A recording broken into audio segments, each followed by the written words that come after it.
You know, there's horror stories to tell. Every family has a horror story. I just think that we all can relate in some Mhm. way, form, or fashion, even if there's not much to divvy up.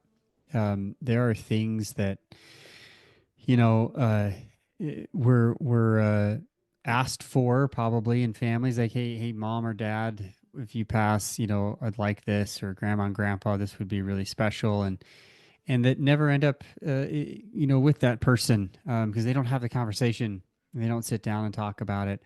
Or I know this happens in a lot of families, Alzheimer's, right?